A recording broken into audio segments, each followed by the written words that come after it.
kung bakit tayo dapat manood ng... Grabe talaga! Masakit po yan ha.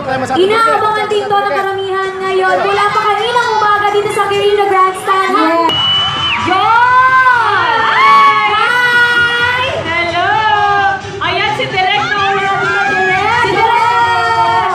Opo. Direk, para pagkita pa doon. Isa naman po ang inyong vlog.